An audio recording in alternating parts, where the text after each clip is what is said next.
Em nome do Pai, do Filho e do Espírito Santo. Amém. Caríssimos irmãos, hoje a Igreja entra em luto. Esse luto que irá até a vigília da Páscoa. Hoje ela cessa de cantar o Aleluia. Ontem, vésperas, foi a última vez. E cantamos no final, benedicamos Domino no final de vésperas. Cantamos então Aleluia 2 vezes. E a partir desse momento, nós ficaremos privados do Aleluia até a vigília pascal. E o Glória também se silenciou na missa do domingo, e assim será até a Páscoa. Porém, nas grandes festas como São José, São Bento, se cantará ainda o Glória, mas o Aleluia não. O Aleluia é o sinal dessa alegria pascal, da alegria da Igreja, não ficamos privados dele. E hoje no introito a Igreja geme com essas palavras: cercaram-me as agonias da morte, e as dores do inferno me cingiram. Mas sua agonia, sua aflição é temperada pela esperança, pois ela prossegue dizendo: invoquei o Senhor na minha aflição, e lá de seu templo santo ele ouviu a minha voz. As palavras podem ser aplicadas a Adão, chefe do gênero humano, caído após o pecado original. As palavras podem também ser aplicadas, mais ainda, a nosso Senhor Jesus Cristo, o novo Adão, que chefe daqueles que formam a Igreja Católica. Enfim, essas palavras podem ser aplicadas à própria Igreja, nos dias de hoje, como nos dias passados, em que, apertada e cercada de todos os lados, ela conhece também a perseguição sofrida por seu mestre, esposo e Senhor. Palavras dramáticas.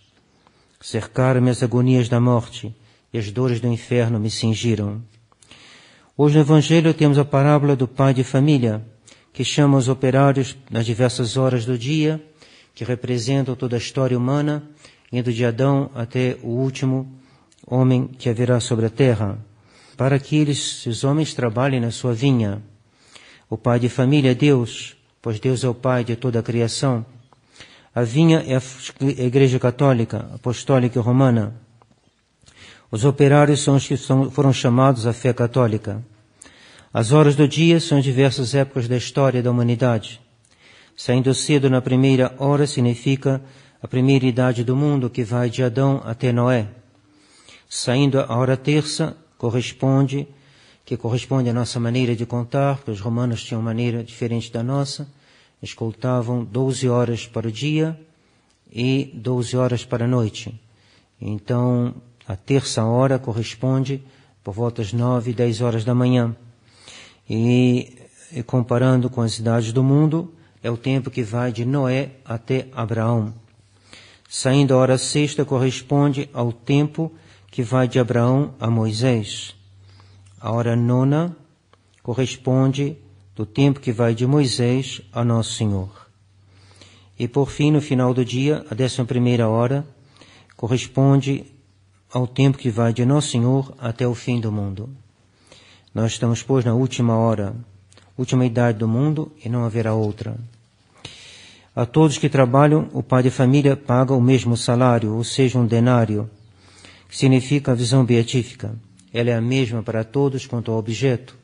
Todos verão a Deus, mas não é a mesma para todos quanto à intensidade dessa visão. Aqueles que amaram mais terão uma visão maior.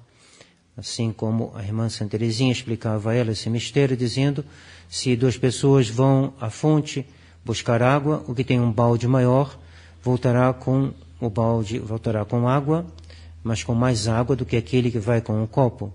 Todos 2 terão água, mas um terá mais e outro terá menos, cada um segundo a capacidade que é determinada pelo grau de caridade com o qual a pessoa morrer aqui na terra.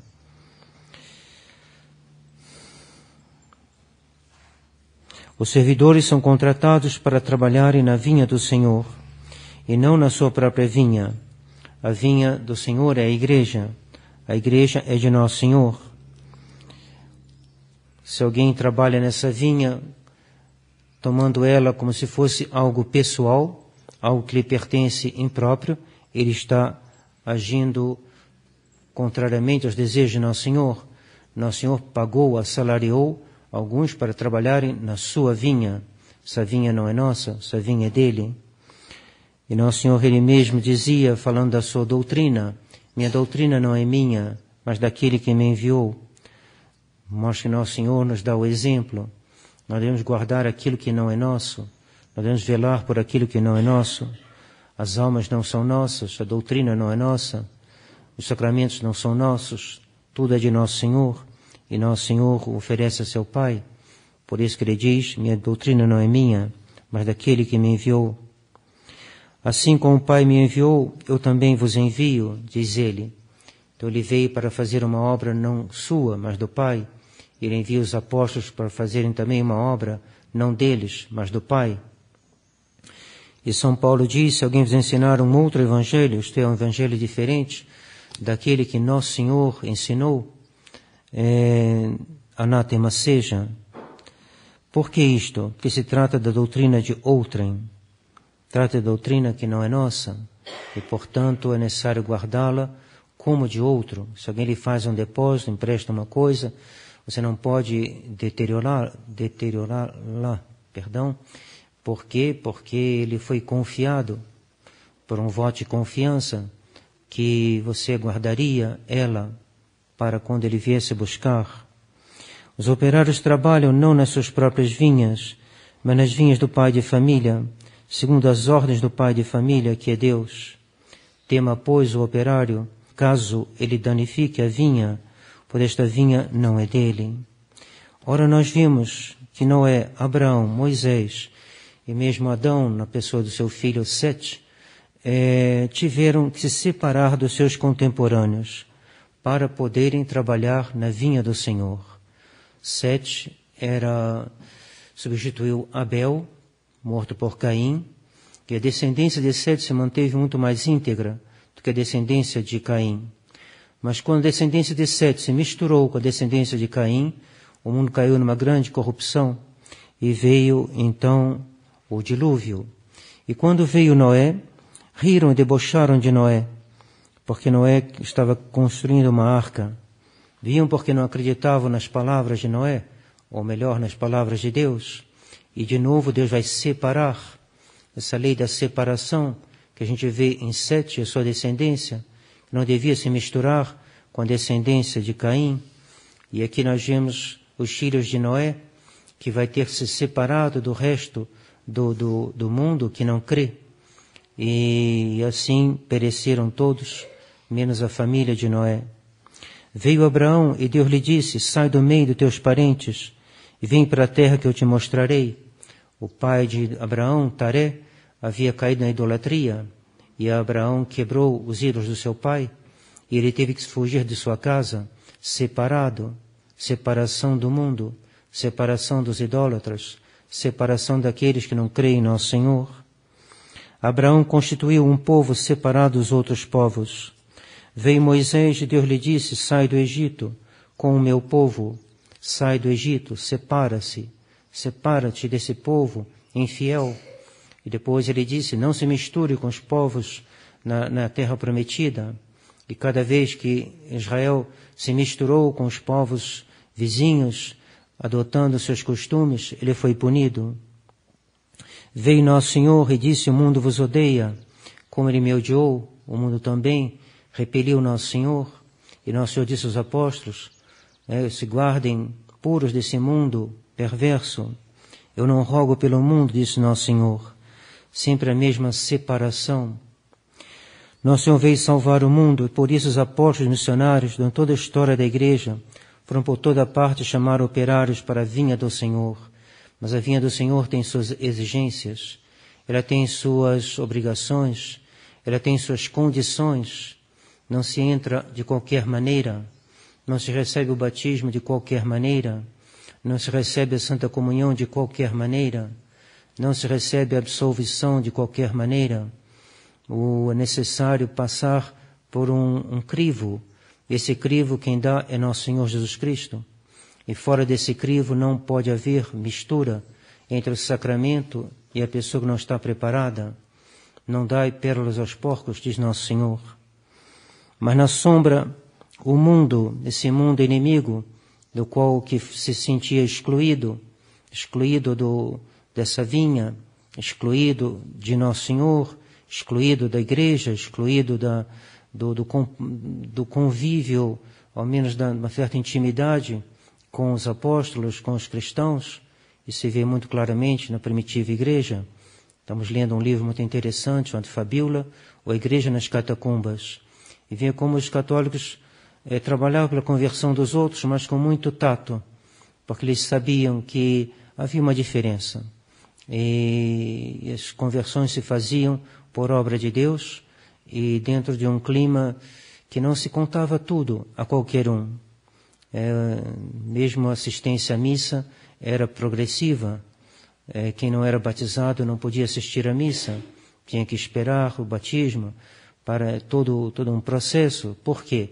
Porque a igreja sabia muito bem que ela tem que separar-se do mundo. Ela veio para converter o mundo, mas de uma maneira toda especial, de uma maneira que não é a maneira de uma mistura indiscriminada. Mas na sombra desse mundo que se sentia excluído e premeditou perseguições sem número contra a igreja.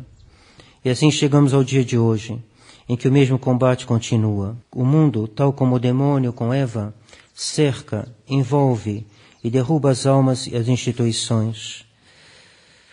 Cercaram-me as agonias da morte, e as dores do inferno me cingiram. Escutemos aquele que, melhor do que qualquer outro, entendeu e combateu este espírito do mundo nos tempos em que vivemos. Escutemos aquele que conheceu como ninguém, ao mesmo tempo, a igreja docente e a igreja discente, ou seja, todo o alto clero, todo o clero e todos os fiéis, que teve um conhecimento que no seu tempo foi muito completo, e o seu tempo ainda é o nosso tempo. Ele via a profundidade do mal do liberalismo e suas consequências para as almas. Escutemos o que ele diz. Acima de tudo, se houver um acordo com Roma, nós seríamos invadidos por uma multidão de gente. Agora eles têm a tradição e o reconhecimento por parte de Roma. Então essas pessoas vão vir conosco. Parece um bem, mas vejamos o que pensa Monsieur Lefebvre disso.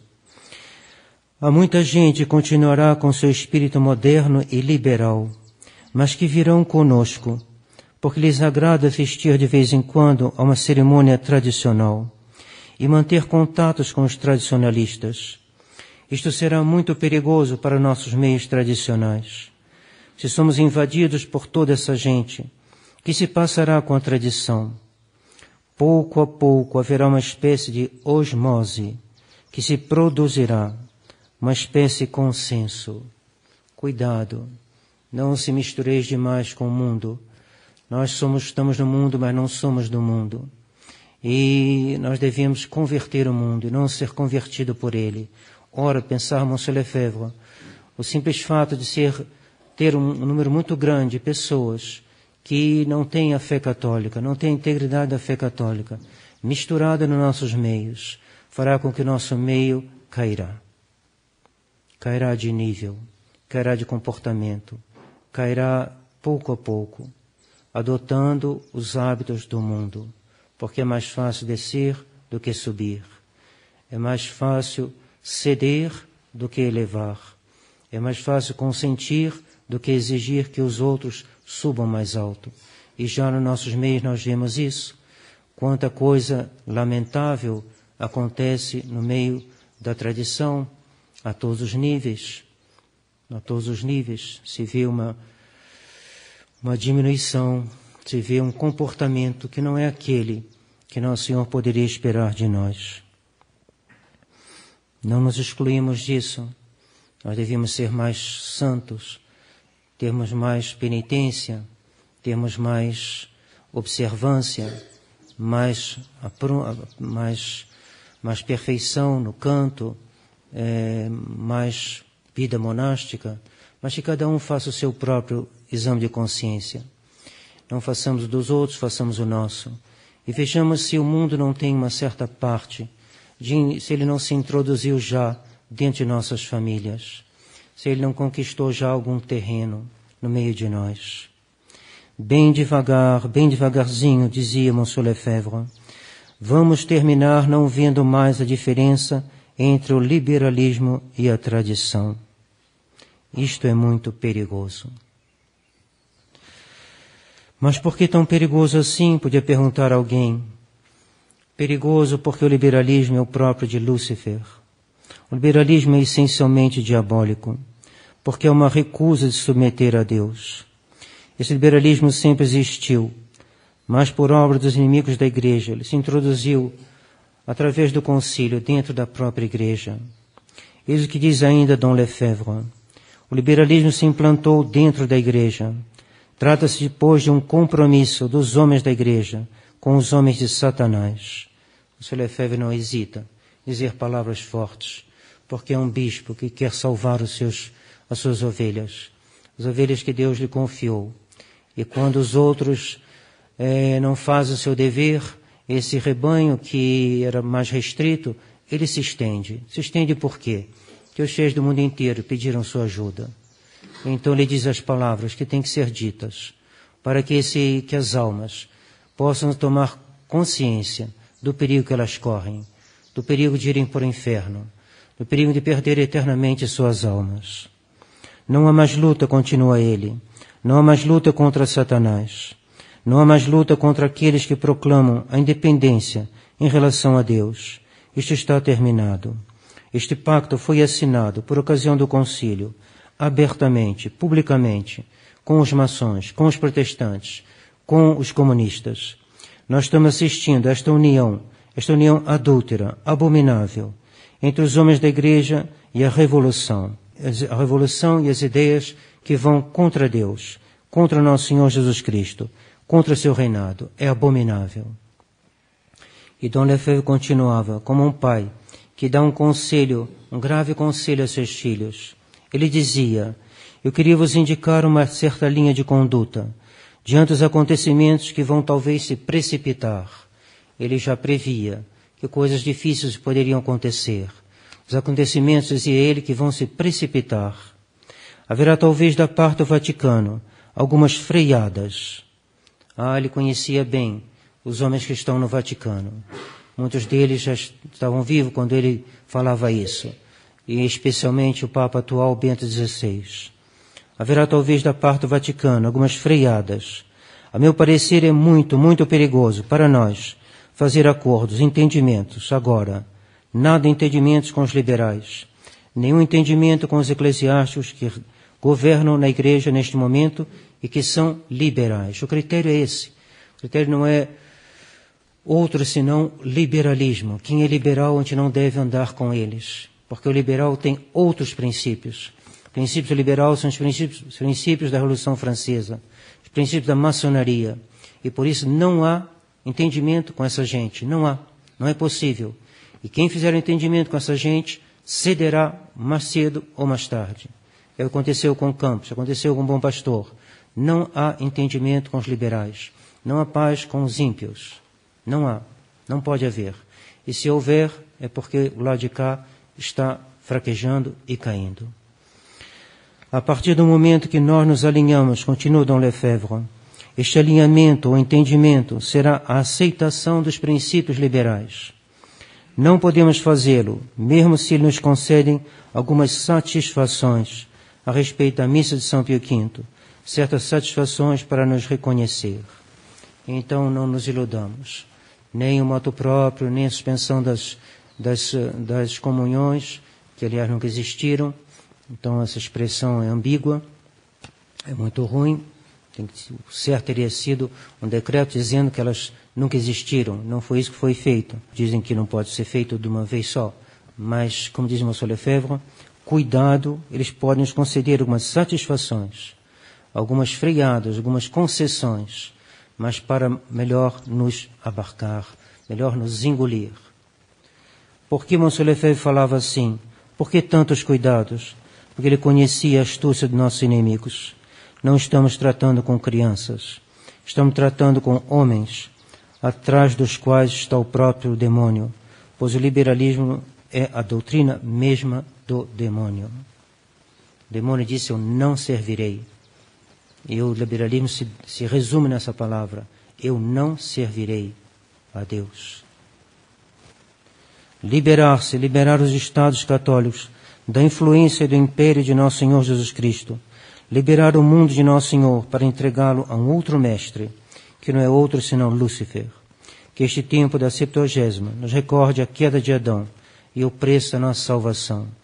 Trabalhemos na vinha do Senhor, segundo as regras do Senhor, e não segundo os princípios da nova religião conciliar e liberal. Que a Santíssima Virgem, que nós invocamos antes desse sermão, nos proteja e nos faça obter a vida eterna, assim seja. Em nome do Pai, do Filho e do Espírito Santo. Amém.